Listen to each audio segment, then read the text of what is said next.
केला तर या भौतिक जीवनात भाग्य या शब्दाची ज्यावेळेस व्याख्या केली जाते त्यावेळेस धन, दारा, पुत्र, जन, सत्ता, संपत्ती, ऐश्वर्य हे सगळं अनुकूल होणं याला व्यवहारात आपण भाग्य मानतो. ज्या गोष्टीला आपण भाग्य मानतो त्याला संत महात्मे मिथ्या मानतात. सर्व मिथ्या आहे जाणून शरण रिघा देवासी. मग खरं भाग्य मानवी जीवनातलं कोणतं आहे? तुकोबाराय वर्णन करतात, भाग्य तरी नोहे धनपुत्र दारा, निकटवास बरा संतापाई. संत महापुरुषांचं सानिध्य प्राप्त होणं, सत्संगतीचा लाभ जीवनामध्ये प्राप्त होणं हे खऱ्या अर्थाने मानवी जीवनाचं काय आहे? भाग्य आहे. भावार्थ रामायणामध्ये नाथ महाराज वर्णन करतात, भगवान प्रभू रामचंद्र परमात्मा, सीता मैया आणि लक्ष्मणजी तिघे वनवासामध्ये प्रवास करत होते. आपला पुढे तो प्रसंग येणारच आहे. प्रवास करत असताना चैत्र महिन्याचं कडक असं ऊन आणि त्या उन्हातून प्रवास करत असताना परमात्म्याला तहान लागली आणि भगवान प्रभू रामचंद्र परमात्मा लक्ष्मणजींना सांगतात, लक्ष्मणा, या वनामध्ये या जंगलामध्ये कुठे नदी, जलाशय, एखादा पाण्याचा सरोवर असेल तर पहा आणि पिण्याकरता पाणी घेऊन ये. लक्ष्मणजी पाणी आणण्याकरता निघून जातात. भगवान प्रभू रामचंद्र परमात्मा आणि सीतामय्या एका मोठ्या वटवृक्षाच्या झाडाखाली विश्रांतीला थांबतात.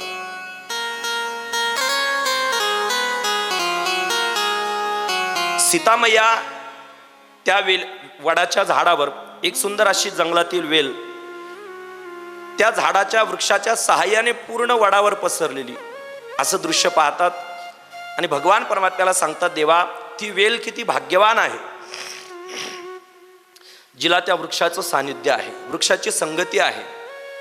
भगवान परमात्मा सीता मातेला सांगतात, सीते, खऱ्या अर्थाने वेल भाग्यवान नाही, खऱ्या अर्थाने तो वृक्ष भाग्यवान आहे ज्याची संगती त्या वेलीनं केलेली आहे. नाथ महाराज इथं एक भाव सांगतात. सीतामय्या देवाला सांगतात, देवा, मी किती भाग्यवान आहे की मला तुमच्यासारखा मर्यादा पुरुषोत्तम पती मिळाला. आणि भगवान प्रभू रामचंद्र परमात्म्याचं असं मत आहे, खऱ्या अर्थाने सीते, मी भाग्यवान आहेस कारण मला तुझ्यासारखी पत्नी मिळाली. एक बारकावा जर आपण विचार केला, राजा दशरथ जिचा बाप आहे, राजा जनक जिचा बाप आहे, दशरथ जिचा सासरा आहे, मर्यादा पुरुषोत्तम अखिल कोटी ब्रह्मांड नायक परमात्मा जिचा पती आहे, हे सगळं ऐश्वर्य असताना सुद्धा जी पातिव्रत्य धर्माचं पालन करण्याकरता 14 वर्ष अनवाणी पायाने आपल्या पतीच्या मागे वनात फिरू शकते अशी पतिव्रता स्त्री मला पत्नी म्हणून मिळाली, खरा भाग्यवान मी आहे. सीतामय्या म्हणतात, नाही नाही देवा, खरी भाग्यवान तर मीच आहे कारण मला तुमच्यासारखा पती मिळाला. नाथ महाराज भाव सांगतात, सीतामय्या स्वतःला वेल मानतात आणि भगवान परमात्मा स्वतःला वृक्ष मानतात. लक्ष्मणजी पाणी घेऊन आलेत. पाण्याचा द्रोण परमात्म्यासमोर ठेवला आणि विनंती केली, दादा, तुम्हाला तहान लागली होती, पाणी घ्या. भगवान परमात्मा सांगतात, लक्ष्मणा, हे सगळं बाजूला ठेव, अगोदर आमचं दोघांचं भांडण मिटव. लक्ष्मणाने हात जोडला आणि विनम्रतेने सांगितलं, दादा, या जगातली तुमची आज्ञा असेल तर या जगातलं प्रत्येक कार्य करण्याची ताकद माझ्या ठिकाणी आहे, अघटित घटना करण्याचं सामर्थ्य माझ्या ठिकाणी आहे जर तुमची आज्ञा असेल तर, पण तुमचं भांडण सोडवण्याची ताकद माझ्या ठिकाणी नाही. आणि मी नेहमी सांगतो बा, शहाण्या माणसाने कधीच पती पत्नीच्या भांडणात पडू नये. ते सकाळी भांडणं करतात, दुपारी एका ताटात जेवतात. क्षमा करा देवा. भगवान परमात्मा लक्ष्मणजींना सांगतात, लक्ष्मणा, या जंगलामध्ये भांडण आमच्या दोघांचं आहे आणि तिराहित मनुष्य तूच आहेस, भांडण तुला सोडवावं लागेल. ठीक आहे देवा, मी भांडण सोडायला तयार आहे, पण तुमच्या भांडणाचं कारण तर सांगा, कशामुळे भांडणं झालीत?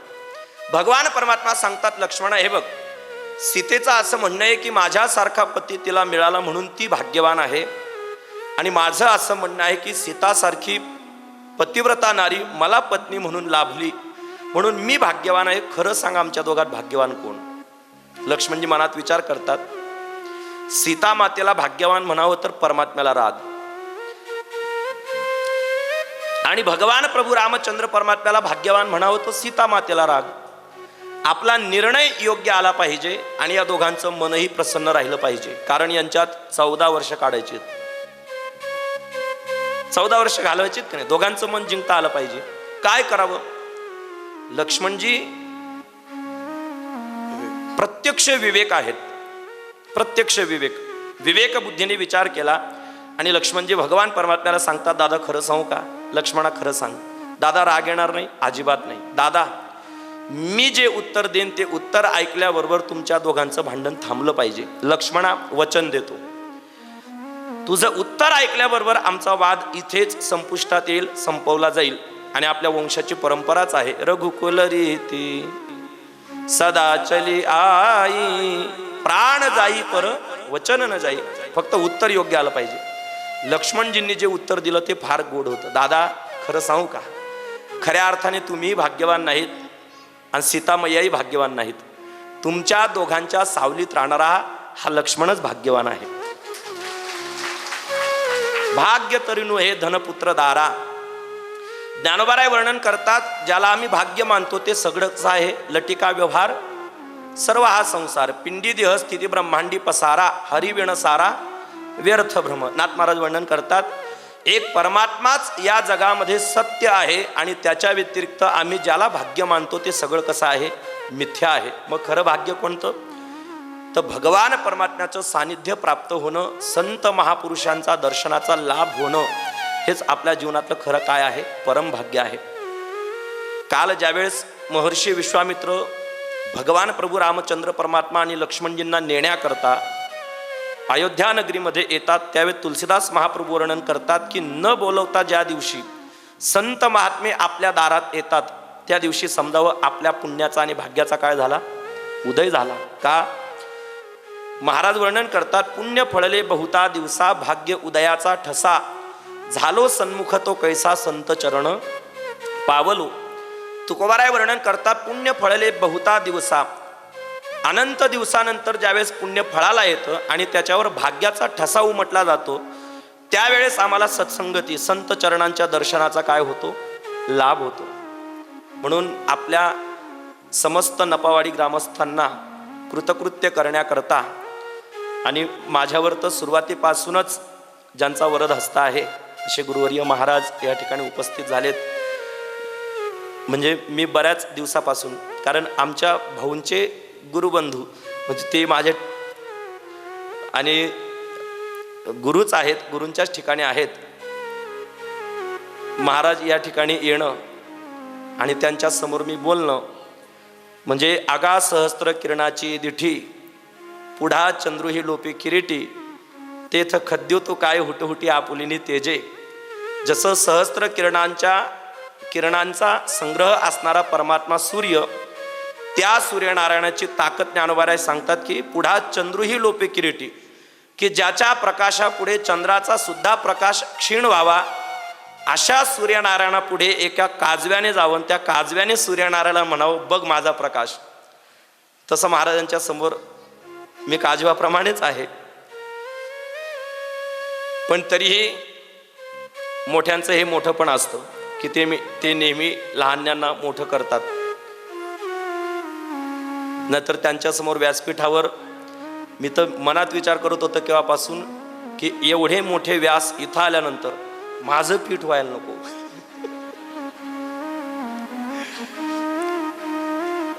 पण महाराज, लेकुराची हितव आहे माऊलीची चित्त, ऐसी कळवळ्याची जाती, करी लाभा विण प्रीती. महाराजांनी या ठिकाणी येऊन आशीर्वाद दिला. त्यांचा वरद हस्त नेहमीच माझ्या मस्तकी आहेच. असाच आशीर्वाद त्यांचा प्राप्त होत राहो महाराजांच्या चरणी प्रार्थना करतो आणि आपल्यामुळे त्यांना त्रास नको.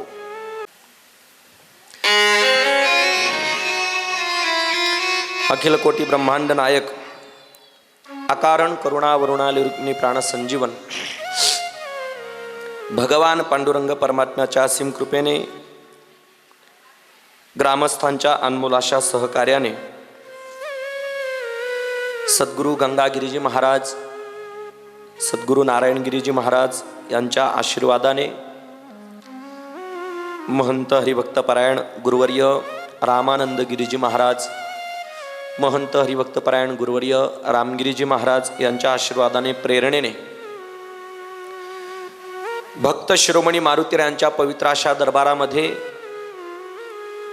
आपल्या या पुण्य पावनभूमी नपावाडी नगरीमध्ये गेल्या 44 वर्षापासून चालत असणारा हा अखंड हरिनाम संकीर्तन महोत्सव यावर्षी मर्यादा पुरुषोत्तम भगवान प्रभू रामचंद्र परमात्म्याचं दिव्य असं चरित्र या ठिकाणी आपण श्रवण करत आहोत. मानवी जीवनातील व्यथा नष्ट करणारी परमात्म्याची ही सुंदर अशी कथा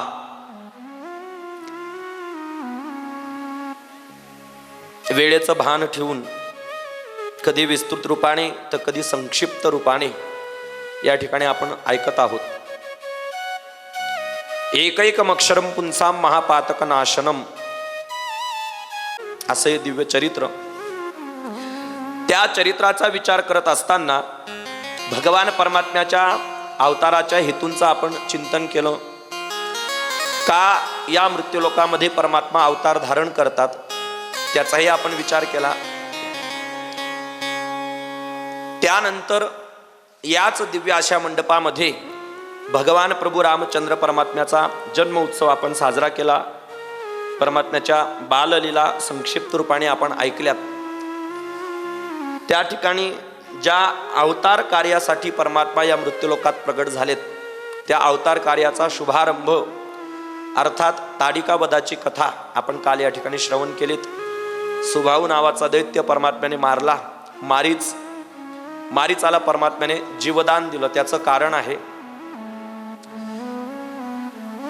मारीचाला जीवदान देण्याचं कारण त्याने रावणाकडे जावं आणि रावणाला सावध करावं की आतापर्यंत या जगावर तू अन्याय अत्याचार करत आला आहेस, आता सावध हो.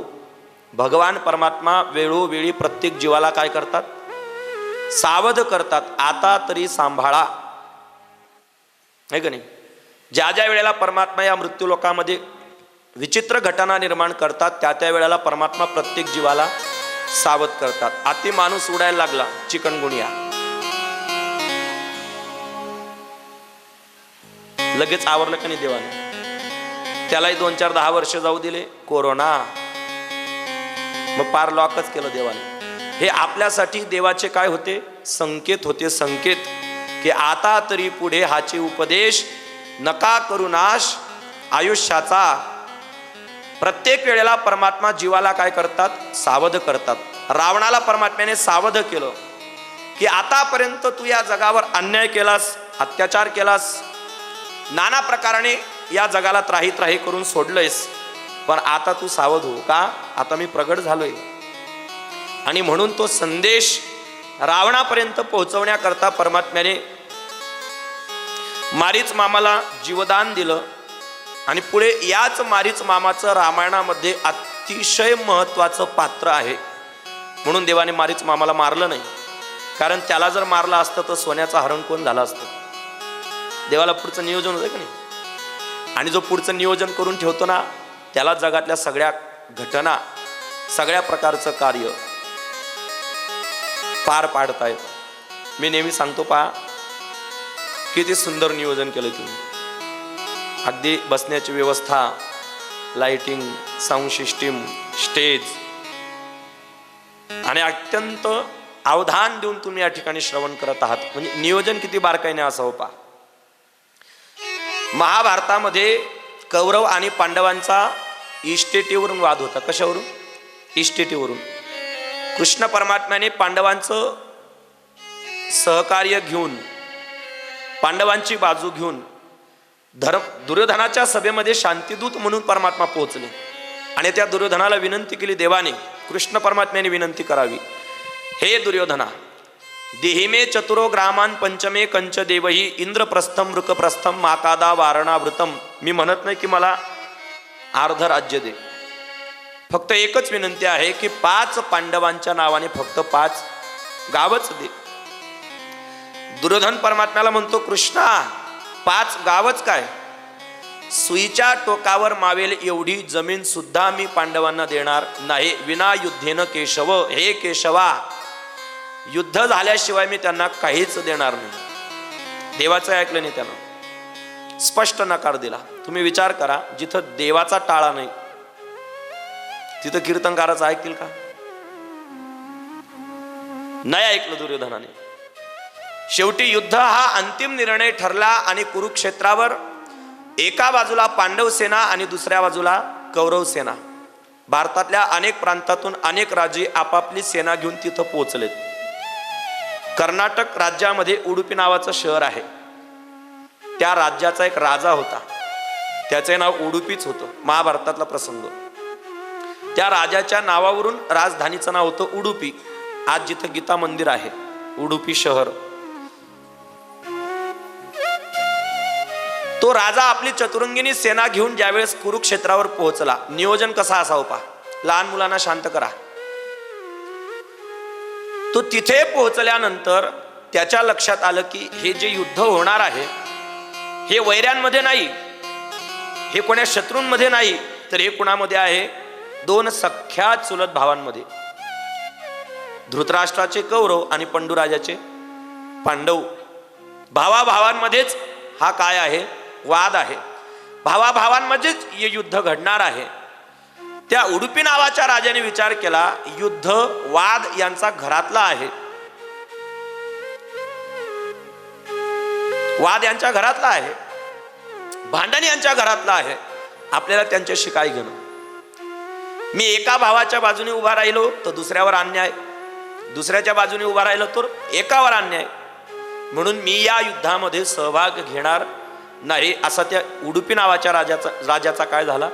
निर्णय झाला. कारण पांडवांच्या बाजूने उभं राहावं तर कौरवांवर अन्याय होईल, आणि कौरवांच्या बाजूने उभं राहावं तर पांडवांवर अन्याय. हा घरातला वाद आहे, आपण यांच्यात मध्यस्थी का करावी? पण राजाने पुन्हा विचार केला, मी हजारो किलोमीटर एवढ्या लांब माझी सेना घेऊन जवळजवळ 7-8 महिने प्रवास करून इथं आलोय, मग इथे येऊन काहीतरी आपला उपयोग झाला पाहिजे. त्याने देवाला विचारलं, देवा माझ्याकडे असं कार्य द्या की मी या युद्धात सहभागी न होता सुद्धा सहभागी झालो पाहिजे. भांडण तर मी करणार नाही, पण माझ्याकडे दुसरी काहीतरी सेवा द्या. मग देवाने एक सेवा दिली. काय? त्या दोन्ही सैन्यामध्ये जेवढे काही सैनिक होते त्या सगळ्यांच्या भोजनाची व्यवस्था त्या राजाकडे दिली, कृष्ण परमात्म्याने. कुणाकडे? उडुपी नावाच्या राजाकडे. हजारो सैनिक, लाखो सैनिक रोज त्या युद्धामध्ये मारले जायचे, पण संध्याकाळचं जेवण तंतोतंत तयार व्हायचं, कमी पडत नव्हतं आणि शिल्लकही राहत नव्हतं. 18 दिवस युद्ध झालं, कुरुसेनेचा नाश झाला, धर्मराजा विजयी झाला, हस्तिनापूरचा राजा झाला. आणि मग उडुपी नावाच्या राजाने धर्मराजाची परवानगी घेतली आणि आपल्या नगरीमध्ये परत येत असताना धर्मराजाने उडुपी नावाच्या राजाला प्रश्न विचारला, महाराज तुम्हाला परवानगी आहे तुमच्या राजधानीत जायची, फक्त जाताना एक प्रश्न आहे, विचारा. धर्मराजाने उडुपी नावाच्या राजाला विचारावं, या महाभारताच्या युद्धामध्ये रोज लाखो सैनिक मरत होते, तरीही संध्याकाळचं जेवण तंतोतंतच तयार होत होतं, एवढं नियोजन तुम्हाला जमलं कसं? समजा आज 1 लाख लोक आहेत, उद्याच्या युद्धामध्ये 10,000 मेले, राहिले किती? 90,000. संध्याकाळच्या जेवणाचं 90,000 लोकांचंच नियोजन व्हायचं. हे राजाला कळायचं कसं? जेवणाचं नियोजन व्हायचं कसं? त्या राजाने धर्मराजाला सांगितलं, महाराज महाभारताच्या युद्धामध्ये भगवान कृष्ण परमात्मा रोज रात्री शेंगा खायचा भुईमुगाच्या, आणि त्या शेंगा मी देवाला मोजून द्यायचो. देवाने जेवढ्या शेंगा खाल्ल्या असतील दुसऱ्या दिवशी त्याच्या 1000 पट सैनिक मरायचे. त्याने जर 10 शेंगा खाल्ल्या तर समजायचं उद्या 10,000 लोक मरणार आहेत. मग आज मी जेवढ्या लोकांचा स्वयंपाक केला असेल, उद्या त्यातल्या 10,000 लोकांचा स्वयंपाक मी काय करायचो? कमी करायचो. म्हणून माझं नियोजन वाढतही नव्हतं आणि बिघडतही नव्हतं. मी काय सांगतो तुम्हाला की किती तंतोतंत नियोजन असावं, याच्यावर मी सांगतोय. किती सुंदर नियोजन. हे सांगणाऱ्यालाही आनंद आणि ऐकणाऱ्याला सुद्धा काय आहे? आनंद आहे. नियोजन फार महत्वाचं, सुंदर असं नियोजन आहे. आणि भक्त शिरोमणी मारुतीरायांचा पवित्र असं प्रांगण आहे. आणि या मातीमध्ये मोठ्या मोठ्या सत्पुरुषांचं, महापुरुषांची कीर्तनं या गादीवर झालेली आहेत. म्हणजे गादी अगोदरच काय आहे? पवित्र आहे. रंगदेवता अगोदरच इथं विराजमान आहे. सगळ्या प्रकारचं अनुकूल असं वातावरण आहे. आणि या अनुकूल अशा वातावरणामध्ये आपण ही कथा या ठिकाणी श्रवण करत आहोत. गेल्या 5 दिवसापासून ही कथा आपण ऐकत आहोत. नियोजन शब्दावर आपण बोलत होतो. देवाचं नियोजन होतं. त्यावेळेला परमात्म्याने मारीच मामाला मारलं असतं तर उद्या सीतेचं हरण करण्याकरता हरण कुणी व्हायचं म्हणून परमात्म्याने मारीच मामाला मारलं नाही. अशी अनेक कारणं आहेत. तिथून भगवान परमात्मा गंगा नदीच्या काठावर आले, अहिल्याचा उद्धार केला आणि तिथून परमात्म्याने जनकपुरीमध्ये निवास केला. इथपर्यंत आपण चरित्रकाल श्रवण केलं. सीता मातेच्या स्वयंवराचा प्रसंग आहे. आता काही मुद्दे जे तुम्ही ऐकू आहेत ते आपण संक्षिप्त ऐकणार आहोत आणि काही बारकावे आपण त्यातले पाहणार आहोत. सीता मातेच्या स्वयंवराच्या प्रसंगी राजा जनकाने सगळ्या देशांच्या राजांना आमंत्रण केलं होतं. सगळ्यांना, फक्त अयोध्येत आमंत्रण नव्हतं. तुम्ही कोणत्याही रामायणाचा विचार करा, राजा दशरथाला सीता मातेच्या स्वयंवराचं आमंत्रण नव्हतं. तरीही हे 2 जण तिथे पोहोचले विना आमंत्रणाचे. का? फक्त गुरुदेवांची आज्ञा. त्याचं कारण पुनीत रामायणामध्ये असं वर्णन केलेलं आहे. राजा जनकाचं मूळ नाव आहे कुशध्वज आणि त्यांचा एक लहान बंधू आहे, त्याचं नाव होतं शिरध्वज. जनक का म्हणायचे? त्या गादीवर जोही राजा विराजमान होईल त्या राजाला ती पदवी होती. कशाची? जनकाची. जसं बेटावर कुणीही महाराज विराजमान झाले की त्यांच्या नावापुढे काय लावतात? गिरी. गिरी हे नाव नाही तर ती काय आहे? त्या गादीची उपाधी आहे, पदवी आहे. तसंच जनक, त्या गादीवर कुणीही राजा विराजमान झाला की त्याला काय म्हणायचे? जनक राजा. जनक राजाचं मूळ नाव आहे कुशध्वज. हा जनक राजा आणि त्याचा लहान बंधू शिरध्वज दोघेही शिकार करायला निघाले. जरा बारकाईने ऐका. शिकार करत असताना जनकपुरीची सीमा ओलांडून ते अयोध्येच्या सीमेत शिरले. अयोध्येच्या सीमेत लांबून त्यांनी कोण्या एका प्राण्याला पाहिलं आणि त्या प्राण्यावर त्यांनी शस्त्रसंधान केलं. तो प्राणी गतप्राण झाला. राजा जनक ज्यावेळेस जवळ पोहोचले, ती वनगाय होती. वनातली काय होती? ती गाय होती. गोहत्या घडली. महापातक. काय करावं? पूर्वीच्या काळामध्ये पाप करायला माणसं फार घाबरायचे. राजा जनकाने आपल्या लहान बंधू असणाऱ्या शिरध्वजाला सांगितलं, शिरध्वजा, या नगरीचा राजा दशरथ अतिशय पुण्यवान आहे. त्या राजात एवढं सामर्थ्य आहे की तो राजा ही गाय जिवंत करू शकतो आणि आपल्याला या पापातून मुक्त करू शकतो. तू त्याच्याकडे जा आणि त्या दशरथ राजाला विनंती कर. शिरध्वज महाराज दशरथांकडे आले आणि राजा दशरथाला सांगितलं, महाराज, जनकपुरीच्या राजा जनकाचा मी लहान बंधू आहे. शिकार करत असताना आमच्याकडून तुमच्या नगरीत एक नकळतपणे पाप घडलेला आहे. आमच्याकडून गोहत्या झाली. या पापातून आम्हाला काय करा? मुक्त करा. महाराज दशरथ वसिष्ठ मुनींच्या आश्रमाकडे गुरुपूजना करता निघाले होते.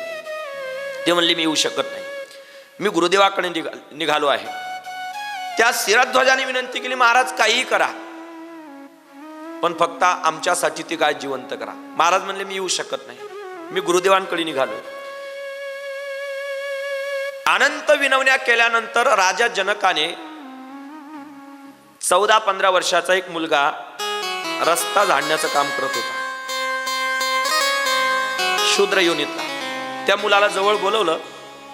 गुरुपूजना करता जे ताट घेऊन चालले त्या ताटातला पाण्याचा तांब्या त्याच्या हातात दिला आणि त्याला सांगितलं, बाळा, या माणसासोबत तिथं जा जिथं गाय मरून पडलेली आहे. त्या गायीला जिथं जखम झाली असेल फक्त हे पाणी त्या जखमावर टाक. ती गाय काय होईल? जिवंत होईल. शिरध्वज मनात विचार करायला लागला, अरे 14 वर्षाचा एक झाडू मारणारा मुलगा आणि तो गाय जिवंत करणार. तो मुलगा तिथपर्यंत जाऊन पोहोचला. त्याने त्या गायीच्या वनगायीच्या पोटामध्ये असणारा बाण काढला, त्या जखमीवरती पाणी टाकलं. राजा दशरथाचा पुण्याचा प्रताप ती गाय जिवंत झाली. ती गाय जंगलात निघून गेली आणि हे दोघही गोहत्येच्या पातकातून मुक्त झालो म्हणून आनंदाने आपल्या राजधानी परत आले. कालांतराने ज्यावेळेस सीता मैया उपवर झाल्या त्यावेळेस सगळ्या देशांमध्ये निमंत्रण पत्रिका सुटल्या. शिरध्वजाने महाराज जनकाला सांगितलं, महाराज पहिली पत्रिका अयोध्येत गेली पाहिजे. का बरं? कारण त्यांनीच आपल्याला गोहत्येच्या पातकातून काय केलंय? मुक्त केलंय. राजा जनकानं आपल्या भावाला शिरध्वजाला सांगितलं, शिरध्वजा, या मृत्यूलोकातल्या कान्या कोपऱ्यातल्या छोट्यातल्या छोट्या राज्यात सीता स्वयंवराची पत्रिका जाईल, पण अयोध्येला आमंत्रण द्यायचं नाही. मर्यादा होती महाराज. भावापुढे बोलणेच नाही. का द्यायचे नाही? प्रश्न विचारण्याची ताकद नव्हती. कारण रामायणाने मर्यादा शिकवली, नाही तर नाहीच. आणि ज्यावेळेस हे दोघ जण तिथे पोहोचले, राम आणि लक्ष्मण, मुद्दा पुढे आहे, पण हे पोहोचल्यानंतर ज्यावेळी भगवान प्रभू रामचंद्र परमात्म्याने शिवधनुष्य मोडलं आणि सीता मातेचा परमात्म्याशी विवाह झाला, तेव्हा शिरध्वज राजा जनकाच्या जवळ येतो आणि जनक राजाला सांगतो, महाराज आता आता अहो, ज्यांना आमंत्रण दिलं नाही तेच घेऊन चालले. आणि मग राजा जनकाने फार बारकावा सांगितला, जरा बारकाईने ऐका. शिरध्वजा, विचार कर, जो राजा स्वतःच्या पुण्याच्या प्रभावाने एका 14 वर्षाच्या मुलाकडून गाय जिवंत करू शकतो, उद्या चालून त्याने अयोध्येतल्या कोणत्याही मुलाला इथं पाठवलं असतं, जा मोडून आण धनुष्य. मग आपण सीता कुणालाही देऊन टाकायची का? ही ज्याला वरणार आहे त्याने आपली योग्यता सिद्ध केली पाहिजे. आणि मला माहिती होतं राजा दशरथाच्या पोटी प्रत्यक्ष परमात्म्याचा अवतार झालेला आहे आणि ही लक्ष्मी आहे. कारण मला परशुरामांनी सांगितलं होतं, ज्या अर्थी लक्ष्मीचा अवतार त्या अर्थी नारायण सुद्धा प्रगट झाला असेल. आणि मला माहिती होतं लक्ष्मीवर फक्त नारायणाचाच अधिकार आहे, तो इथे येईलच आणि सीतेचा काय करील? चयन करील. असे अनेक बारकावे पुनीत रामायणामध्ये ऐकायला पाहायला वाचायला मिळतात. त्या जनकपुरीमध्ये पुर नर नारी सुभग सुची संता धर्मशील ज्ञानी गुणीवंता. तुलसीदास महाप्रभू वर्णन करतात, त्या राज्यामध्ये जे लोक आहेत ते धर्मशील आहेत, ज्ञानी आहेत आणि गुणवान आहेत. आपल्या भारतभूमीमध्ये सप्तद्वीप सांगितले जातात. सप्तद्वीप, त्यामध्ये आपण ज्या द्वीपामध्ये राहतो त्याला जम्बूद्वीप म्हणतात. आपण भोपाळी प्रकरणात काय पांगळे आंधळे पांगळे प्रकरणात म्हणतो की नाही, जम्बू या द्वीपा माझी एक गाव. ज्या द्वीपामध्ये आपण राहतो याला जम्बूद्वीप म्हणतात.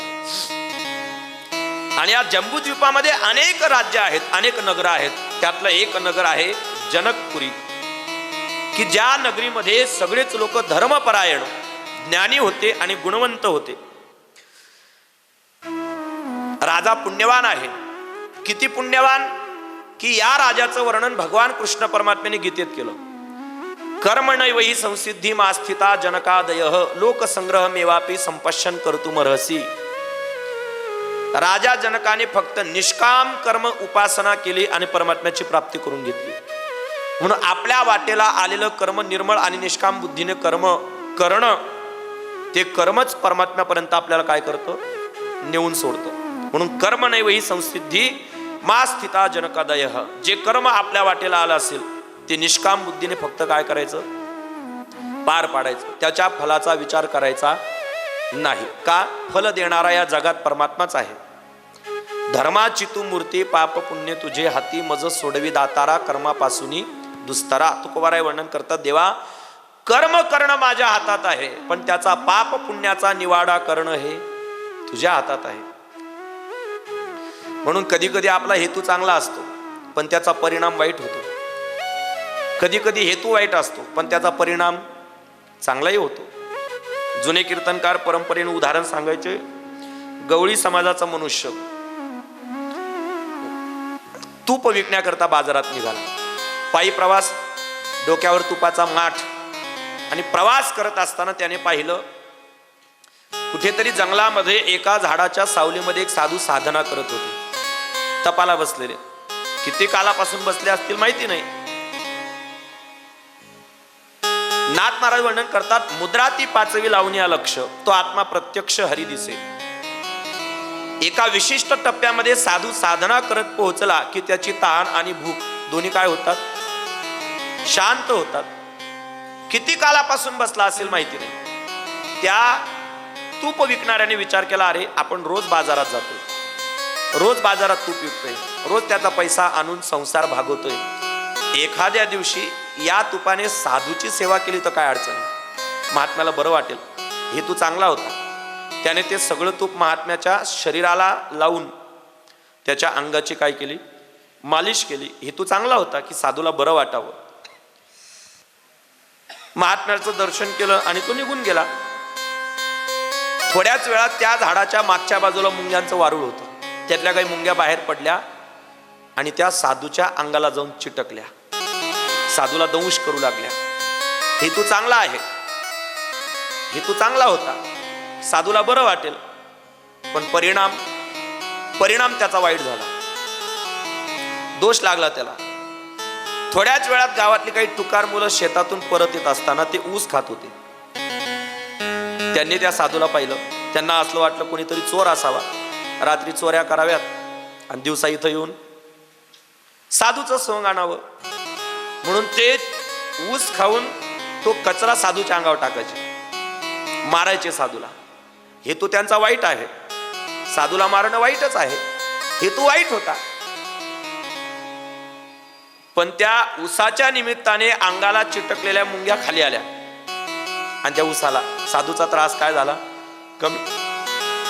पहिल्याचा हेतू चांगला आहे पण त्याचा परिणाम वाईट झाला, आणि दुसऱ्याचा हेतू वाईट आहे पण त्याचा परिणाम चांगला झाला. म्हणून कधी कधी आम्ही केलेलं कर्म पुण्यही देऊ शकतं आणि कधी कधी आम्ही केलेलं कर्म पापही देऊ शकतं. म्हणून ते कर्म करत असताना निष्काम बुद्धीने. गीताशास्त्र वर्णन करतं, कर्म करते रहो नाम जपते रहो. निष्काम आणि निर्मल बुद्धीने कर्म केलं राजा जनकाने, आणि जिथं निर्मल बुद्धी तिथेच लक्ष्मी काय होते, प्रगट होते. म्हणून सीतामय्या जनक राजाच्या महालात प्रगट झाल्या. विश्वामित्र महामुनी आये, समाचार मिथिलापती पाये.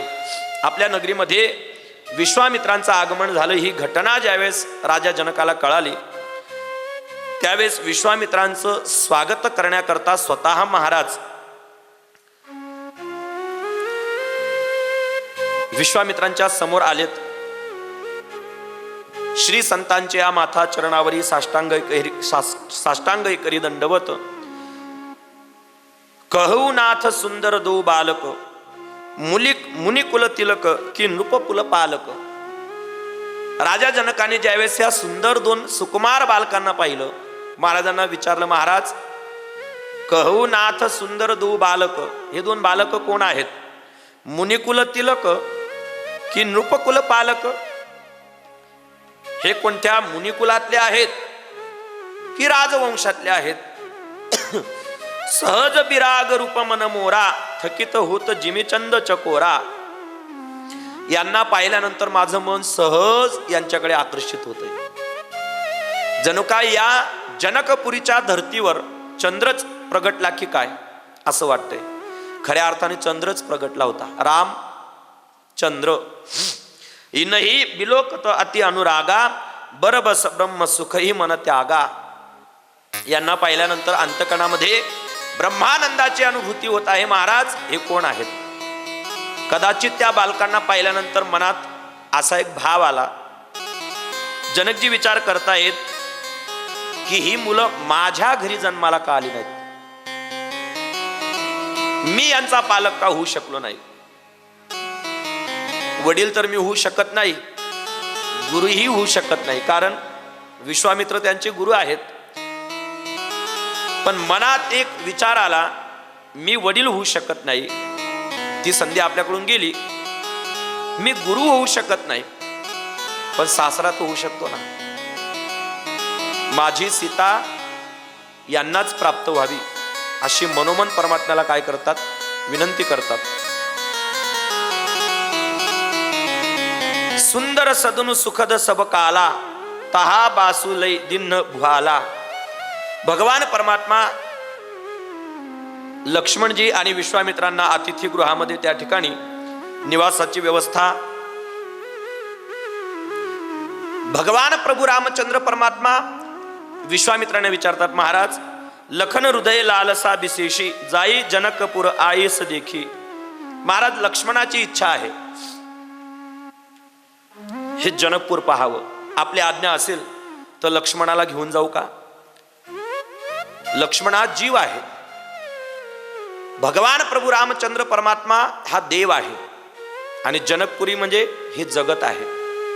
एकटा जीव जर या जगतरूपी जनकपुरीमध्ये जर फिरण्याकरता निघाला तर कदाचित तो इथे हरवण्याची शक्यता असते. म्हणून जीवाने जनकपुरी रूपी जगतामध्ये फिरत असताना सोबत कुणाला घ्यावं? देवाला घ्यावं. म्हणून भगवान परमात्मा लक्ष्मणजी दोघही जनकपुरीचं निरीक्षण करण्याकरता निघालेत. धाय धाम काम सब त्यागी, मनहु रंक निधी लूटन लागी. भगवान प्रभू रामचंद्र परमात्मा आणि लक्ष्मणजी परमात्मा पुढे चालत आहेत. दृष्टी नासाग्र आहे. नासाग्र म्हणजे खाली पाहून परमात्मा चालत आहेत, पण लक्ष्मणजी सगळीकडे निरीक्षण करत आहेत. आणि त्या परमात्म्याला पाहण्याकरता रस्त्याच्या दुतर्फा दोन्ही बाजूंनी जनसमुदाय परमात्म्याला पाहण्याकरता त्या ठिकाणी उपस्थित आहेत. रस्त्याच्या दुतर्फा पुरुषांनी गर्दी केली. महिला माता परमात्म्याला पाहण्याकरता व्याकुळ आहेत. त्या सगळ्या प्रासादा शिखरारूढा प्रासादाच्या शिखरावर जाऊन त्या परमात्म्याला पाहू लागल्या. आणि देवाला पाहायचं असेल तर कुठेतरी उंच जागी पाहून जावं आणि तिथे देवाला काय करावं? पाहावं. तुकोबाराय वर्णन करतात, देव पहा उंच ठाई उभे राहा. देव पाहायचा असेल तर काय करा? उंच ठिकाणी उभे राहा. एकाने प्रमाण ऐकलं, गावात पाण्याची टाकी होती, तो तिथं जाऊन उभा राहिला. त्याला विचारलं काय झालं? काय नाही, काल कीर्तनात ऐकलं होतं, देव पहा उंच ठाई उभे राहा. म्हणून देवाला पाहण्याकरता उंच ठिकाणी आलंय. अरे उंच ठाई उभे राहा म्हणजे साधनेचं बल वाढवा. काय करा? साधनेचं बल वाढवा. सांगण्याचा भाव असा आहे, साधनारूपी साधनेवर काय राहा? उभे राहा आणि तिथून परमात्म्याला पहा. आणि म्हणून त्या स्त्रिया परमात्म्याला पाहू लागल्या आणि पाहत असताना त्यांची चर्चा आहे. पहिली विचारते, अगं कोण असतील हे? दुसरी म्हणते, हे दशरथ नंदर, कौसल्या सुकुमार, भगवान प्रभू रामचंद्र परमात्मा यांनीच ताडिकेचा उद्धार केला, यांनीच अहिल्याला तारलं. तेवढ्या तिसरी म्हणते, जनक महाराजांनी आपली प्रतिज्ञा मोडावी आणि सीता काय करावी? यांनाच द्यावी. किती सुंदर आहे, किती सुंदर जोडी वाटेल. का जनक महाराजांनी अशी घोर प्रतिज्ञा केली असेल? त्यांनी आपली प्रतिज्ञा मागं घ्यावी आणि सीता काय करावी? यांना समर्पित करावी. तेवढ्या चौथी म्हणते, अगं राजा जनकाने प्रतिज्ञा मोडणं आणि सीतेचा याच्याशी विवाह होणं, याच्यात आपला फायदा काय? आपला फायदा काय? तेवढ्यात पाचवी म्हणते, अगं विचार कर ना, जर सीतेचा याच्याशी विवाह झाला तर हा तिला सोडण्याच्या निमित्ताने, घेण्याच्या निमित्ताने धोंड्याचा महिना इथं येईल ना. आणि त्या निमित्ताने या परमात्म्याचं आपल्याला पुन्हा पुन्हा काय घडेल? दर्शन घडेल. तेवढ्या सहावी म्हणते, त्याचा काय भरोसा? तोच येईल हे कशावरून? तो आपल्या भावालाही पाठवू शकतो. तेवढ्या सातवी म्हणते, अगं जो बिगर आमंत्रणाचा येऊ शकतो तो लग्न झाल्यावर येणार नाही का? अशी त्या सगळ्यांची परस्परांमध्ये काय आहे? चर्चा आहे. अर्थात त्या चर्चा करत आहेत. त्या चर्चा करणाऱ्या कोण आहेत? तर भावार्थ रामायणामध्ये नाथ महाराज वर्णन करतात, त्या प्रत्यक्ष वेदातल्या श्रुती आहेत आणि त्या परमात्म्याबद्दल काय करत आहेत? विचार करत आहेत. कुणी म्हणतं देव असा आहे, तर कुणी म्हणतं देव असा आहे. पण देवाबद्दल आजपर्यंत आपलं ठाम मत कुणालाही मांडता आलं नाही, कारण तो कुणालाच आकलन करता येत नाही. तो परमात्मा बुद्धीच्या काय आहे? पलीकडे आहे. अनेक लोकांनी त्याला जाणण्याचा प्रयत्न केला. आमचे नाथ महाराज वर्णन करतात, वेद जाणू गेला पुढे मौनावाला, ते गुह्य तुझला प्राप्त कैचे. त्याला वेदाने जाणण्याचा प्रयत्न केला, वेदाला तो कळाला नाही. पुसू नका बाई वेदासी काही कळलेची नाही, शेष शिणला झाल्या द्विसहस्त्र जिभा, देव काहू विटेवरी उभा. नाथ नारद वर्णन करतात. चांगल्या चांगल्याने जाणण्याचा प्रयत्न केला. सहस्त्र मुखांचा वर्णिता भागला, हर्ष जया झाला तेणे सुखे. शेषाने त्या परमात्म्याला जाणण्याचा प्रयत्न केला. शेषालाही तो परमात्मा कळाला नाही, त्यालाही जाणता आला नाही. जाऊ द्या, लक्ष्मी किती जवळची, जी निरंतर परमात्म्याच्या पदकमलाची चरणाची सेवा करते, त्या लक्ष्मीला सुद्धा तो परमात्मा कळाला नाही. आश्विन अमावस्या म्हणजे लक्ष्मीपूजन.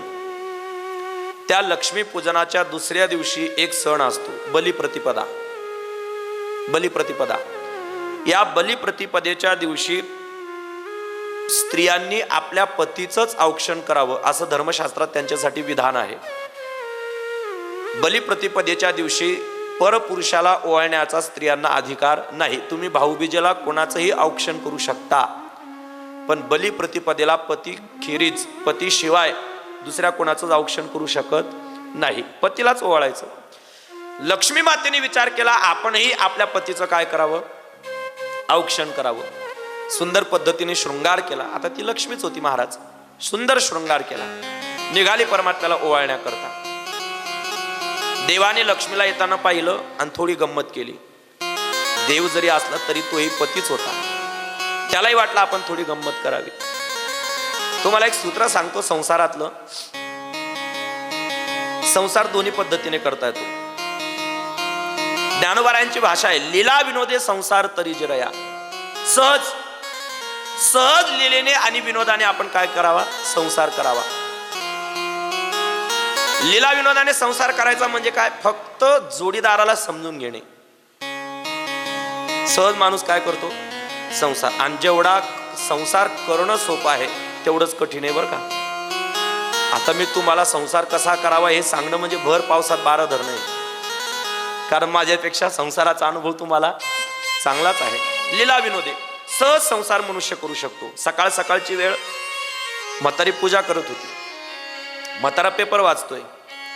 नवऱ्याला कामाला जायची घाई आणि मुलांना शाळेत जायचं होतं. मुलांनी आवाज दिला, आई अगं आम्हाला शाळेत जायचंय, लवकर तयारी कर. तो म्हणतो, अगं मला कंपनीत जायचंय, माझा डबा टिफिन तयार कर. म्हातारी म्हणते, सुनबाई जरा निरंजन मध्ये तेल आण बरं. तेवढ्यात सासरा म्हणतो, अगं सकाळ सकाळची वेळ, गार असा वारा सुटला, एक कप भर चहा मिळाला तर. तिने असा डबा घेतला, टिफिन आपल्या बेडरूम मध्ये गेली आणि त्या नवऱ्यासमोर असा आपटला. आपटणे आणि ठेवणे फरक आहे बरं का. कुणाला सांभाळू, म्हाताऱ्याला सांभाळू का म्हातारीला सांभाळू, मुलांना सांभाळू का तुम्हाला सांभाळू, घराला सांभाळू का नोकरी सांभाळू, कुणाला सांभाळू. तो म्हणतो फक्त तोंड सांभाळ, मी सगळं सांभाळीन. लीला विनोदे सहज माणूस काय करू शकतो, संसार करू शकतो, फक्त समजून घेणे. देवालाही वाटलं आपण थोडी लक्ष्मीची गंमत करावी. मग काय केलं, दिवाळीचा सण होता, सगळे संत देवाला भेटण्याकरता आले होते. दोही ठाई संत सभा मध्ये उभा विठ्ठल. परमात्मा सिंहासनावर, दोही ठाई संत सभा आहे. देवाने विचार केला लक्ष्मीची थोडी गंमत करावी. काय केलं, त्या सभेमध्ये असणाऱ्या सगळ्यांनाच देवाने आपल्यासारखं केलं. चतुर्भुज, सगळेच कसे दिसायला लागले, परमात्मा स्वरूप, देव स्वरूप दिसायला लागले. लक्ष्मी मातेने ज्यावेळेस प्रवेश केला महाराज, तिने समोर पाहिलं तर तिला सगळेच देव दिसायचे. सगळेच मनात विचार करायला लागली, लाजली ती विचार करते, आता यातला माझा खरा मालक कोण.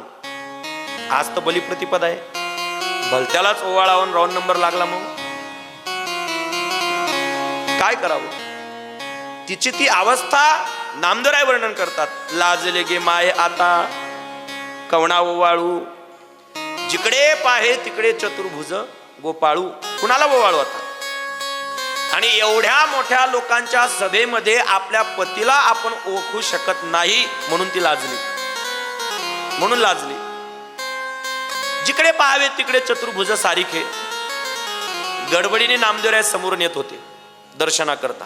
नामदेवरायांना तिने दारातच अडवलं. नामा, अरे देवाला ओवाळण्याकरता निघाली होती, पण इथं तर सगळेच देव आहेत, नेमकं ओवाळू कोणाला?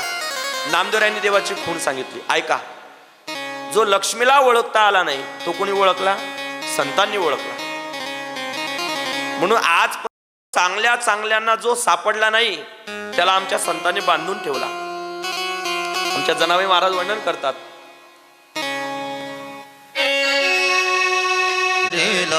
पंढरीचा चोर धरिला, पंढरीचा चोर धरिला, हरीचा चोर धरिला, हरीचा चोर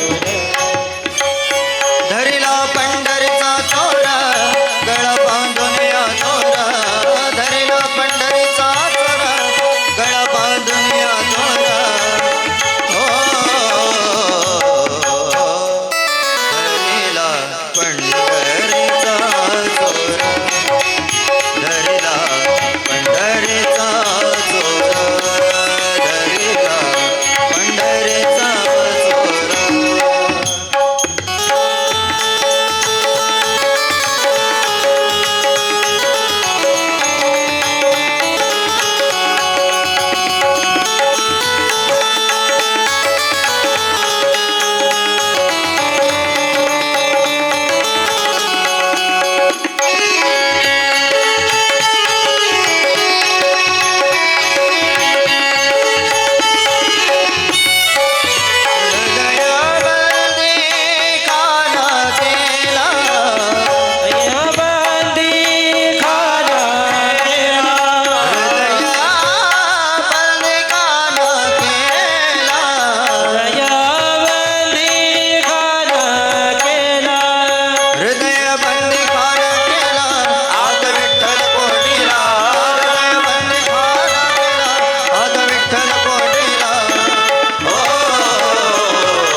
पंढरीचा चोर गळा बांधून या दोर.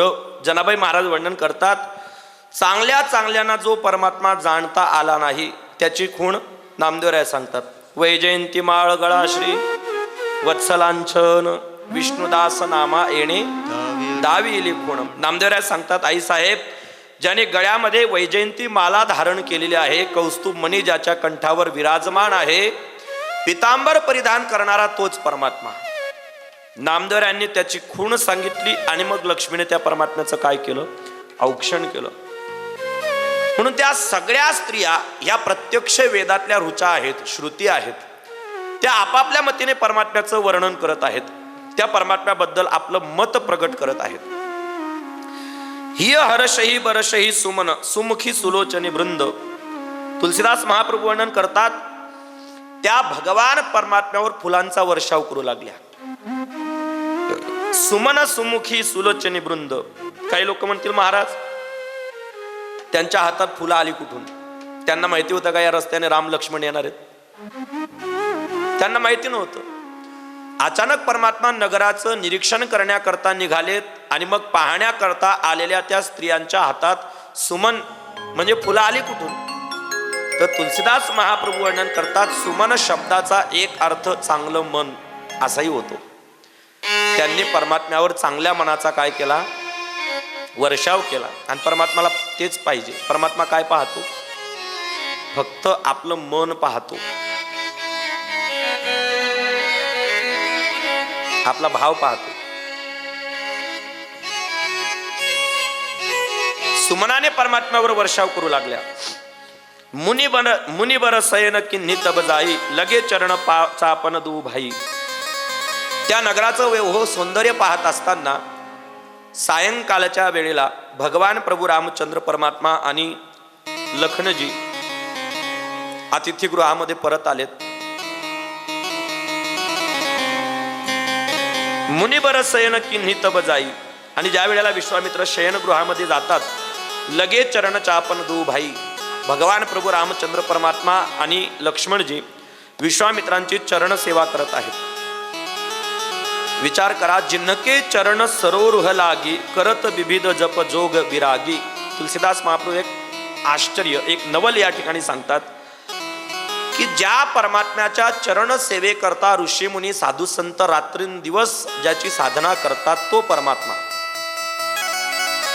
मानव रूपामध्ये प्रगट होतो आणि गुरुदेवांच्या चरणाचं वंदन करतो. नवल केवढे केवढे.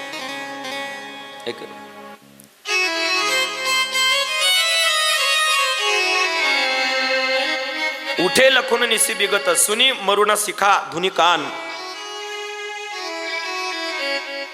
सकाळ झाली आणि सकाळी गुरुदेवांच्या पूजेकरता लागणारं जे साहित्य आहे, ते साहित्य फुलं वगैरे आणण्याकरता भगवान प्रभू रामचंद्र परमात्मा आणि लक्ष्मणजी जनक वाटिकेमध्ये पोहोचले, जनक राजाच्या बागेमध्ये.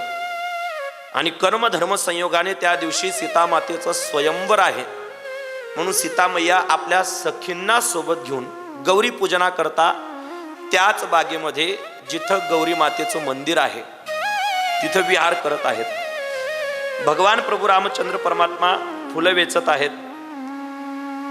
सीता माता त्या ठिकाणी आल्या.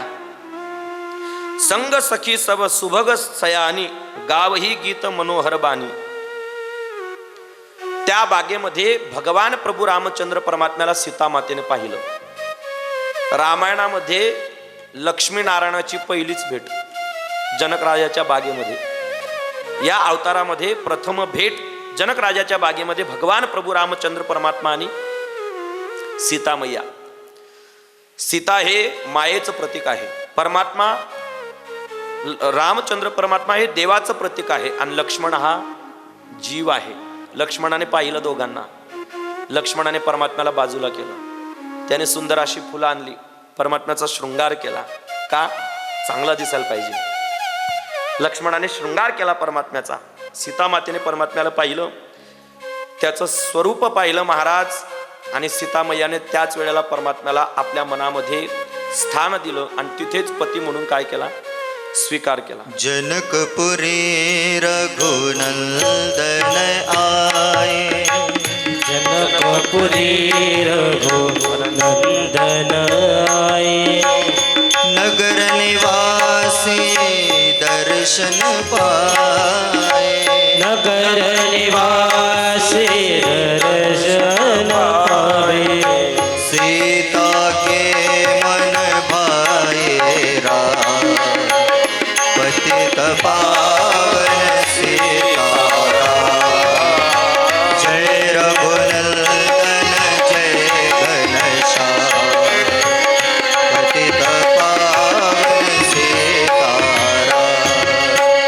जय रघुनंदन जय सिया श्याम, पतित पावन सीताराम. जय रघुनंदन जय घनश्याम, पतित पावन सीताराम.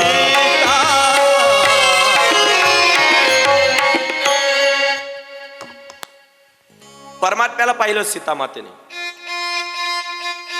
मनोवन परमात्म्याला जवळ जाऊ शकत नाही. का? मर्यादा आहे. मर्यादा आहे. रामायणाने आम्हाला मर्यादा शिकवली. म्हणून लक्ष्मी आणि नारायण स्वरूपाने जरी एक आहेत, पण या अवतारामध्ये मानव रूपात प्रगट झालेत, म्हणून जवळ जाण्याची सक्ती नाही, जाऊ शकत नाहीत. मर्यादेने बांधलेले आहेत. भगवान परमात्म्याचं स्मरण केलं मनामध्ये. आमचे नाथ महाराज वर्णन करतात, तुझी चिंता त्यासी सर्व आहे. फक्त चिंता त्यागायची आणि चिंतन मनात परमात्म्याचं. कारण चिंता आणि चिता हे दोन शब्द आहेत. चिता चिंता समख्याता बिंदू मात्र विशेषता. सजीवम दहते चिंता, निर्जीवम दहते चिता. चिता आणि चिंता, चिता आता चिता नाही बरं का, चिता आणि चिंता दोन शब्द आहेत. काय फरक आहे? बिंदू मात्र विशेषता, फक्त बिंदूचाच भेद आहे. चिंता शब्दावर बिंदू आहे, अनुस्वार. चिता शब्दावर नाही, पण दोघात फरक किती आहे पहा. चिता फक्त निर्जीवाला जाळते, पण चिंता सजीव माणसाचा नाश करून टाकते. चिंता से घटे शरीर, कबीर महाराज वर्णन करतात. म्हणून चिंता करण्यापेक्षा चिंतन करावं. त्याचं चिंतन केलं की तो परमात्मा आपल्या सगळ्या चिंता काय करतो? निवारण करतो. महाराज वर्णन करतात, अरे साथ श्री रघुनाथ तो किस बात की चिंता हमारे. साथ श्री रघुनाथ हो किस बात की चिंता. हमारे साथ श्री रघुनाथ तो किस बात की चिंता. हमारे साथ श्री रघुनाथ हो किस बात की चिंता. चरण में रख दिया जब माथ तो किस बात की चिंता. चरण में रख दिया जब माथ तो किस बात की चिंता. चरण में रख दिया जब माथ तो किस बात की चिंता.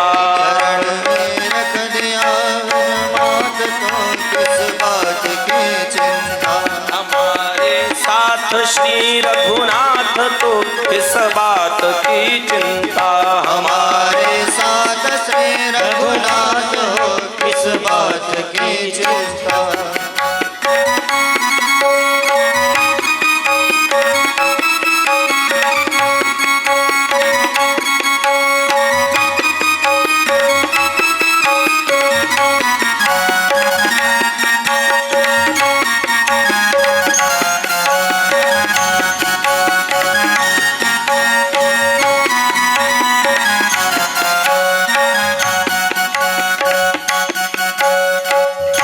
किया करते हो तुम दिन रात की किस बात की चिंता. किया करते हो तुम दिन रात क्यों बिन बात की चिंता. किया करते हो तुम दिन रात क्यों किस बात की चिंता. किया करते हो तुम दिन रात क्यों बिन बात की चिंता. तेरे स्वामी को रहती है तेरे हर बात की चिंता. तेरे स्वामी जी रहते हैं हर बात की चिंता. हमारे साथ श्री रघुनाथ को इस बात की चिंता. हमारे साथ श्री रघुनाथ हो किस बात की चिंता.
चिंता हमारे साथ श्री रघुनाथ तो किस बात की चिंता चरण में रख लिया जब माथ तो किस बात की चिंता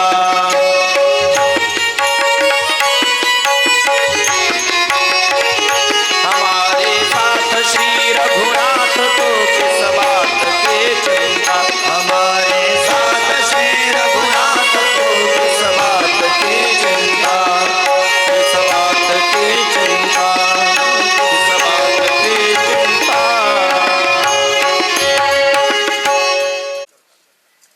हमारे साथ तो रघुनाथ किस बात की चिंता परमात्मा आपला पाठीराखा असेल तर या जगामध्ये चिंता करण्याचं काही कारणच नाही का तुकोबाराय सांगतात आम्हा हरीच्या दासा काही भय नाही त्रैलोकी या जगामध्ये परमात्मा एक रक्षण करणारा असेल तर या जगामध्ये सगळ्या प्रकारच्या चिंता तो परमात्मा निवारण करतो सीता मातेने परमात्म्याला पाहिलं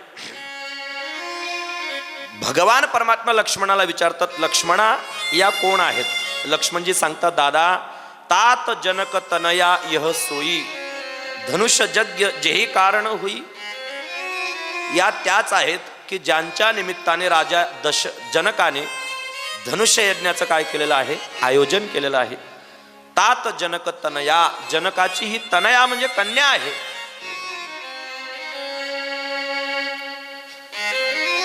गई भवानी भवन बहोरी बंदी चरण बोली कर जोरी सीतामया गौरी मातेच्या मंदिरात पोहोचल्या गौरी मातेचं पूजन केलं आणि हात जोडून माता पार्वतीची स्तुती करतात आमचे तुलसीदास महाप्रभू वर्णन करतात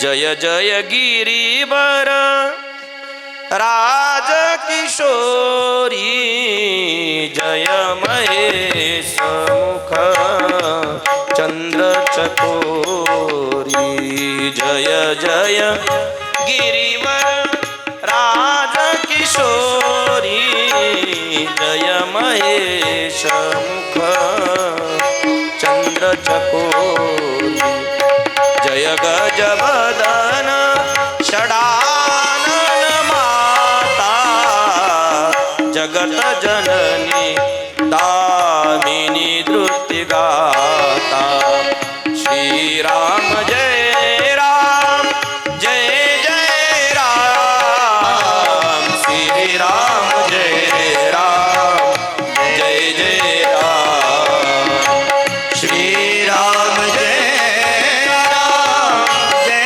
जय राम श्री राम जय राम जय जय राम नहीं तव आदि मध्य अवसाना अमित प्रभावो वेदु नहीं जाना भव भव विभव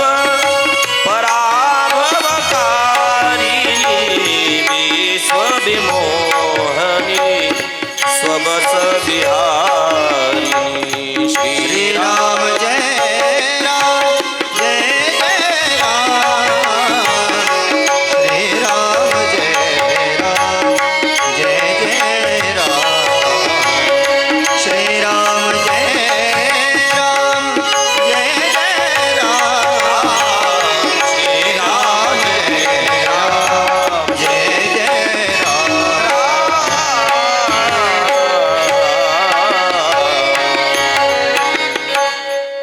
सुंदर स्तुती करतात सीता मैया जय जय गिरीवर राज किशोरी जय महेश मुख चंद्र चकोरी जय गजबदन षडानन माता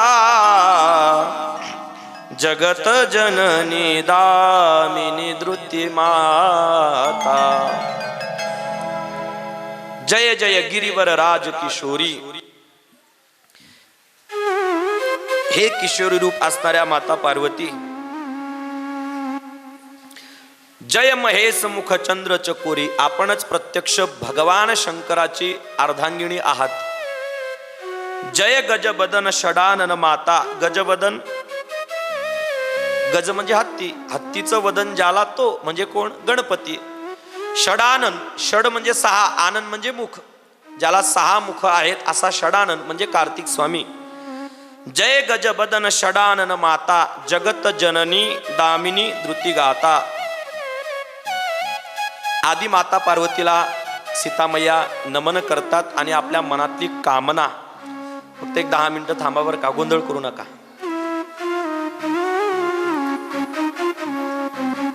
मनातली कामना सीतामय्या आदिमाया पार्वतीला, एक शक्ती दुसऱ्या पराशक्तीला विनंती करते. आदी माता पार्वती सीता मातेला सांगतात, सुन सिय सत्य असीस हमारी, पूजी ही मन कामना तुम्हारी. सीते, ज्या भावनेने तू या ठिकाणी पूजा करण्याकरता आलीस, ती तुझी मनोकामना काय होईल? पूर्ण होईल. काही जणांना प्रश्न पडेल, महाराज पार्वती मातेची मूर्ती आहे आणि मूर्ती कधी बोलते का? गौरी पूजनाला म्हणजे मूर्ती पूजना करताच गेल्या होत्या, मूर्ती कशी बोलू शकते? महाराज एका ठिकाणी वर्णन करतात, प्रेम परिचय को पहचान बना देता है. प्रेम वीराने को गुलस्तान बना देता है. मैं आप बीती नहीं कहता गैरों की नहीं. प्रेम इंसान को भगवान बना देता है. महाराज वर्णन करतात, प्रेम अंतःकरणामध्ये असेल तर देव सुद्धा आपल्या सोबत बोलू शकतो. एक प्रकारे सीतामय्या परमात्म्याला विनंतीच करतात, देवा मी लक्ष्मी स्वरूप आहे आणि या जगामध्ये लक्ष्मीवर केवळ परमात्म्याचा अधिकार आहे. जसं भागवतामध्ये शिशुपालासोबत रुक्मिणीचा स्वयंवर तिच्या भावाने रुक्मिणी ठरवलं आणि हे ज्यावेळेस रुक्मिणी मातेला कळालं, ती परमात्म्याला विनंती करते, देवा मी साक्षात जगदंबा आहे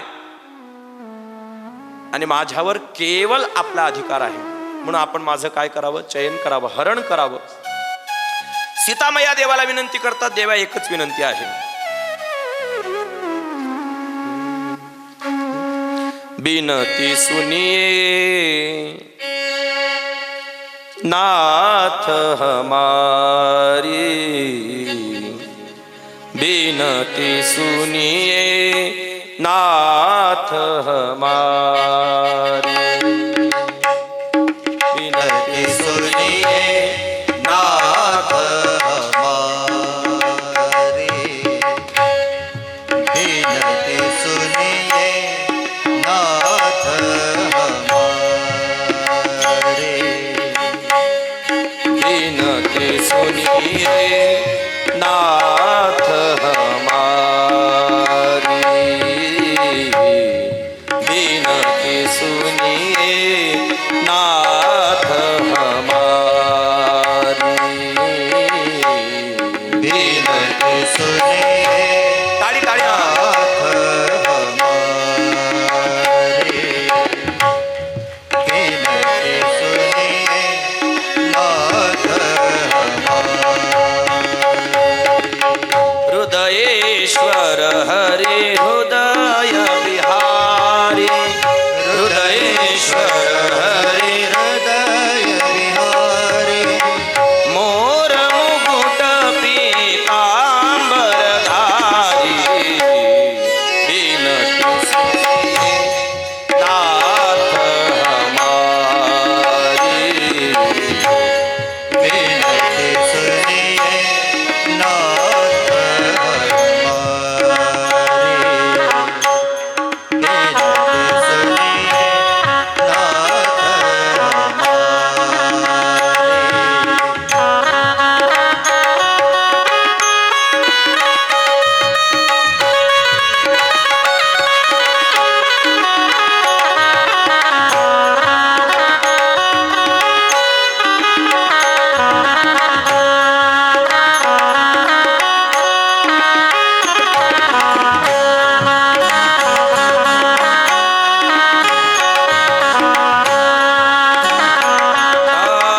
जन्म जन्म की लगी लगन है जन्म की लगी लगन है साक्षी तारो भरा गगन है साक्षी तारो भरा गगन है गिन गिन श्वास आस कहती है आएंगे श्री कृष्ण मुरारी बिनती सुनिए नाथ हमारी बिनती सुनिए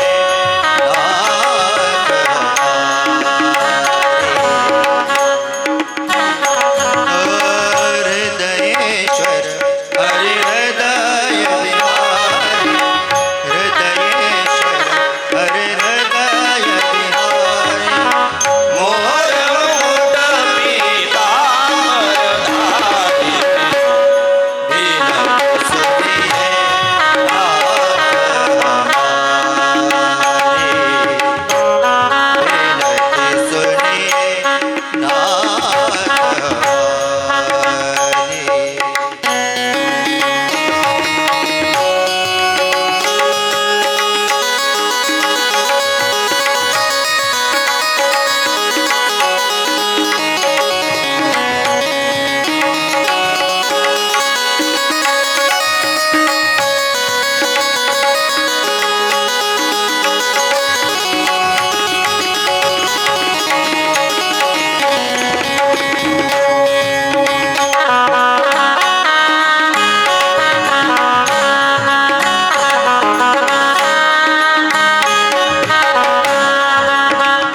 ओ सतत प्रतीक्षा अफलक लोचन सतत परीक्षा अफलक लोचन हे भव बाधा विपत्ति विमोचन स्वागत का अधिकार दीजिए शरणागत है नयन पुजारी बिनती सुनिए नाथ हमारे बिनती सुनिए नाथ हमारे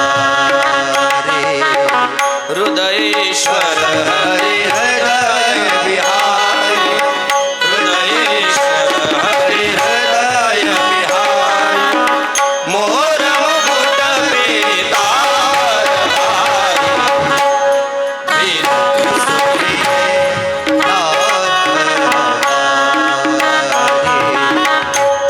बिनती सुनिए नाथ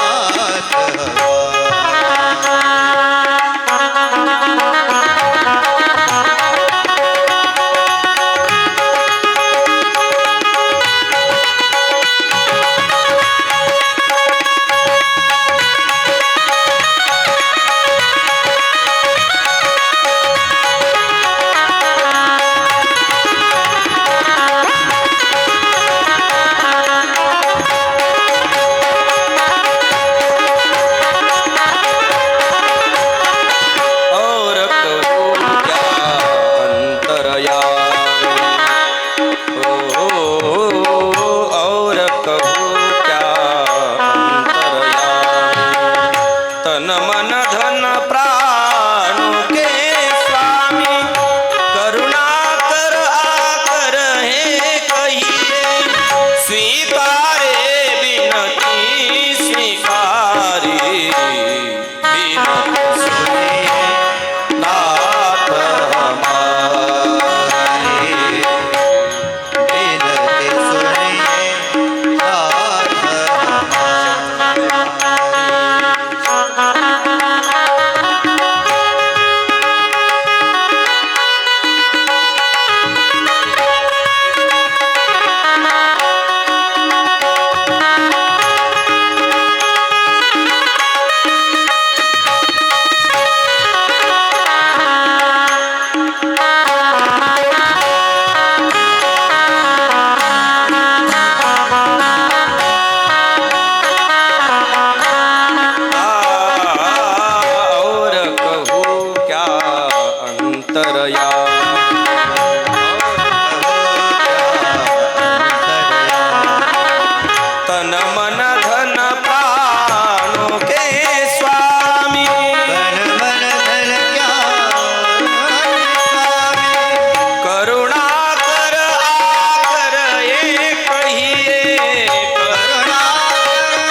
महाराज संगीत एक देन ईश्वर की, हर स्वर में बसे हे राम, रागी जब रागिनी सुनाए तो रोगी को मिले आराम. एवढी ताकद संगीतात आहे. सीतामया परमात्म्याला प्रार्थना करतात, देवा बिनती सुनिये नाथ हमारी. प्रसंग फार गोड आहे, पण आपल्याकडे वेळ कमी आहे.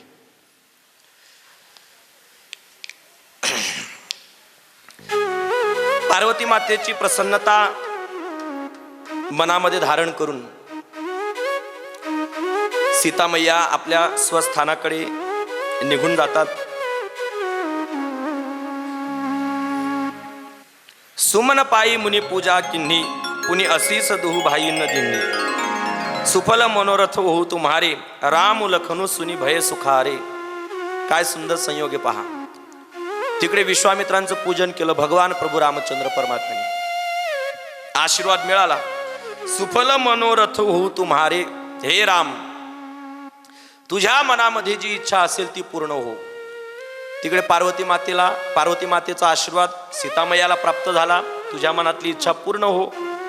आणि इकडे परमात्म्याला विश्वामित्रांचा आशीर्वाद, सुफल मनोरथ हो तुम्हारे, तुझ्या मनात जी कामना असेल ती कामना पूर्ण हो. ज्या पुष्पवाटिकेमध्ये भगवान प्रभू रामचंद्र परमात्म्याने सीतामातेला पाहिलं, त्याच पुष्पवाटिकेमध्ये लक्ष्मणाने सुद्धा उर्मिलेला पाहिलं होतं. हे बाकीच्या मैत्रिणींना माहिती होतं. यज्ञशाळेमध्ये परमात्म्याने प्रवेश केला. भागवतामध्ये वर्णन करतात, मल्लानाम अशनी ऋणुनाम नरवरह स्त्रीणाम स्मरो मूर्तिमान, गोपानाम स्वजनो सताम क्षितिभुजाम, शास्ता स्वपित्रो शिशुः, मृत्युर्भोज पतेर विराड विदुषाम, तत्वम परम योगिनाम, वृषिणीनाम परदेवतेति विदितो रंगम गतः साग्रजः. शुकदेव महात्मा राजा परीक्षितीला सांगतात, राजा परमात्म्याने ज्यावेळेस त्या सभेमध्ये प्रवेश केला, ज्या भावनेने परमात्म्याकडे पाहिलं, परमात्मा त्यांना तसाच दिसत होता. तुलसीदास महाप्रभू त्याचाच अनुवाद करतात.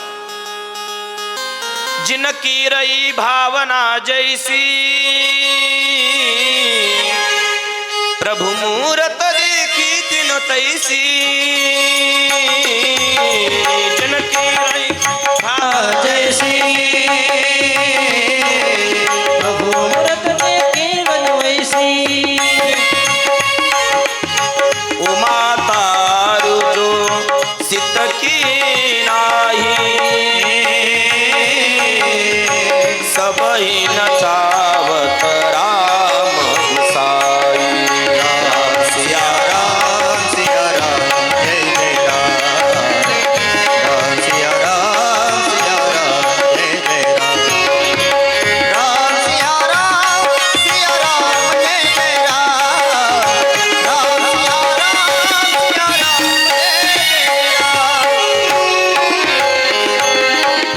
जिनकी रही भावना जैसी, प्रभु मूरत देखी तिन तैसी. ज्या भावनेने आम्ही परमात्म्याला पाहतो, परमात्मा त्याच भावनेने आपल्यावर काय करतो, कृपा करतो.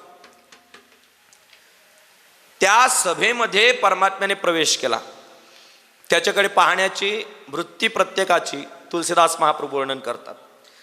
त्या सभेमध्ये जे दुष्ट राजे होते, रावण बाणासुर आदी करून, त्यांना तो परमात्मा भयानक वाटत होता. हा कोणीतरी आपल्याला मारण्याकरताच काळ प्रगट झाला की काय, अशी त्यांना भीती वाटत होती. नगरवासियांना तो परमात्मा नररत्नामध्ये, या संपूर्ण लोकांमध्ये हे एक प्रकारचं काय प्रगट झालंय, नररत्न प्रगट झालंय असं सगळ्यांना भासत होतं. तुलसीदास महाप्रभू वर्णन करतात, स्त्रीणाम स्मरो मूर्तिमान. त्या सभेमध्ये भगवान परमात्म्याच्या समवयस्क जेवढ्या तरुणी होत्या, त्या सगळ्यांना तो परमात्मा प्रत्यक्ष कामदेवच भासायचा. स्त्रीणाम स्मरो मूर्तिमान, तत्वम परम योगिनाम. त्या सभेमध्ये जे परमयोगी होते, त्या योग्यांना तो परमात्मा, आम्ही ज्याचं निरंतर ध्यान करतो ते परमतत्व हेच आहे की काय असं वाटत होता. म्हणजे परमात्मा एकच, पण ज्याची त्याची जशी तशी वृत्ती तसा तसा परमात्मा दिसतो. जनकासह त्याच्या जेवढ्या राण्या आहेत त्या सगळ्यांना तो परमात्मा पुत्र रूपाने भासत आहे. वात्सल्य भाव मनामध्ये निर्माण झाला. जे अज्ञानी लोक आहेत त्यांना तो परमात्मा साधारण कुणीतरी एक बालक असावा असा भासत होता. मल्लानाम आशरणीर्णुनाम, त्या ठिकाणी जे पैलवान होते त्या पैलवानांना तो परमात्मा रौद्र रूप वाटत होता. आणि जे हरिभक्त आहेत त्या सभेमध्ये त्यांनी आपल्या इष्ट देवतेच्या रूपानेच परमात्म्याला पाहिलं. आम्ही ज्याची साधना करतो तो हाच आहे. येही विधी राहा जाही जसं भाऊ तेही तसं देखीव कोसल राहू. या प्रकारे ज्याच्या मनामध्ये जसा भाव आहे तसा परमात्मा सगळ्यांना दिसतो. आमची जशी भावना, ज्या भावनेने आम्ही परमात्म्याला पाहतो परमात्मा त्याच भावनेने आम्हाला काय देतो, दर्शन देतो.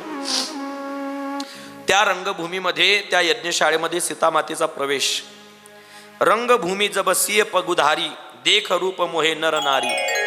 त्या सीतामातेच्या रूपाला पाहिल्यानंतर पुरुष तर मोहित झालेच, पण नारी स्त्रिया सुद्धा लक्ष्मी मातेच्या रूपावर काय झाल्या, मोहित झाल्या. एवढी सीतामाया सुंदर होत्या. जनक राजाने आपला पणाची घोषणा केली. सोयी पुरारी को दंडू कठोरा राज समाज आज जोई तोरा. राजा जनकाने घोषणा केली, हे पिनाक धनुष्य आहे. पिनाक भगवान शंकराच्या धनुष्याचं नाव काय आहे, म्हणून भगवान शंकराचं एक नाव आहे पिनाक पाणी. पाणी म्हणजे हात. हातामध्ये ज्याने पिनाक नावाचं धनुष्य धारण केलं त्याला काय म्हणतात, पिनाक पाणी. आणि भगवान विष्णू परमात्म्याचं एक नाव आहे शारंग पाणी. बऱ्याच गवळणींमध्ये शारंग पाणी या नामाचा उल्लेख आहे. शारंग पाणी, पाणी म्हणजे हात. पाणी शब्दाचे दोन अर्थ होतात. पाणी निळा जर दुसरी विलांटी असेल तर पाणी शब्दाचा अर्थ होतो जल, आणि पाणी शब्दाला जर पहिली विलांटी असेल तर पाणी शब्दाचा अर्थ होतो हात. शारंग पाणी, ज्याने आपल्या हातामध्ये शारंग नावाचं धनुष्य धारण केलंय त्याचं नाव शारंग पाणी. या पिनाक नावाच्या धनुष्याला अर्थात शिवधनुष्याला जो प्रत्यंचा लावेल माझी सीता त्याचा पती म्हणून काय करेल, स्वीकार करेल. तुलसीदास महाप्रभू वर्णन करतात, तमकी ताकीत की शिव धनु धरई उठईन कोटी भाती बलू करही जिनके कछु विचारू मन माही चाप समीप महीप न जाई. अनेक राजांनी ते धनुष्य उचलण्याचा प्रयत्न केला. आपण कालच त्याचा विचार केलेला आहे. ते धनुष्य उचलण्याची ताकद फक्त तीनच लोकांमध्ये होती, लक्ष्मी नारायण आणि भगवान शिव. त्याच्या व्यतिरिक्त ते धनुष्य उचलण्याची क्षमता या जगामध्ये कोणत्याच भूप राजाच्या ठिकाणी नव्हती. बाणासुराने ते धनुष्य उचलण्याचा प्रयत्न केला, उचललं गेलं नाही. रावण त्या ठिकाणी आला. आनंद रामायणामध्ये वर्णन आहे, त्याने ते उचललं पण त्याचा भार सहन झाला नाही. त्याने त्याच्या छातीवर आदळलं, खाली कोसळला. नाका तांडवातून रक्ताच्या धारा उडाल्या. रावण घाबरला. परमात्म्यानेच ते धनुष्य उचलून बाजूला ठेवलं असंही काही ठिकाणी उल्लेख आहे. तुलसी रामायणात तसा उल्लेख नाही. रावण निघून गेला. सगळेच राजे लोक ज्यावेळेस हतबल झाले त्यावेळेस जनक राजाने घोषणा केली, दीप दीप के भूपती नाना आये सुनी हम जो पगुठाना. जनक राजा सांगतात, अरे मला वाटलं होतं की या सभेमध्ये सगळेच वीर पुरुष असतील, पण ही नपुंसकांची सभा आहे. सगळ्या राजांनी माना खाली घातल्या महाराज, पण एकाला सहन झालं नाही. कोण? लक्ष्मण. लक्ष्मणाला सहन झालं नाही. लक्ष्मण जागेवर उभे राहिले. मर्यादा होती रामायणात, पण इथे मर्यादा तोडली. का? सगळ्या प्रकारचा अपराध सहन करू शकतो पण भावाचा अपमान सहन करू शकत नाही. कारण राम हा देव आहे आणि लक्ष्मण हा भक्त आहे. भक्त परमात्म्याचा अपराध अपमान कधीच सहन करू शकत नाही. लक्ष्मणजी उभे राहतात आणि लक्ष्मणजी राजा जनकाला सांगतात, महाराज रघुवंशीन मुह जह को का होई तेही समाज असं कही न कोई. ज्या राजसभेमध्ये रघुवंशातला एक राजा जरी उपस्थित असेल तिथं असं कठोर वाक्य बोलण्याची आजपर्यंत कोणी हिंमत केली नाही. कही जनक नसी अनुचित बाणी, माझ्या दादाची जर मला आज्ञा असेल तर असं एकच काय, 1000 धनुष्य तोडण्याची ताकद या लक्ष्मणाच्या ठिकाणी आहे. महाराज, लक्ष्मणाचा क्रोध देव सुद्धा सहन करू शकत नाही, कारण तो शेषाचा अवतार आहे. परमात्म्याने लक्ष्मणाकडे पाहिलं, लक्ष्मणाचा क्रोध शांत झाला.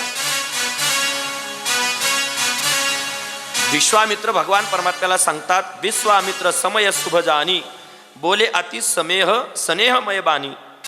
भगवान परमात्म्याला आज्ञा केली. भगवान प्रभू रामचंद्र परमात्म्याने गुरुदेवांना वंदन केलं, संपूर्ण राज्यसभेला वंदन केलं. का? जपी तपी संत समाज ते स्वयंवर पाहण्याकरता तिथे हजर आहे. स्वर्गातील देव सुद्धा ते स्वयंवर पाहण्याकरता तिथे उपस्थित होते. रावण बाणासूर सारखे दैत्य आहेत, शतानंद विश्वामित्रांसारखे ऋषीमुनी तिथे हजर आहेत. संपूर्ण राजसभेला परमात्म्याने प्रणाम केला. जनक राजाला वंदन केलं, त्या धनुष्याला वंदन केलं. परमात्म्याने ते धनुष्य उचलण्याचा प्रयत्न केला, पण तुलसीदास महाप्रभू वर्णन करतात, लेत चढावत खेचत गाढे, काहून लखा देख सबुठाडे. ती उचलण्याची क्रिया, त्याच्यावर प्रत्यंचा लावण्याची क्रिया आणि ते धनुष्य भंग होण्याची क्रिया एवढ्या स्पीडनं, एवढ्या वेगाने घडली की ती कुणाच्याच दृष्टिक्षेपात आली नाही. परमात्म्याने ते धनुष्य उचललं आणि प्रत्यंचा लावत असताना ते चनराम मध्य धनु तोरा,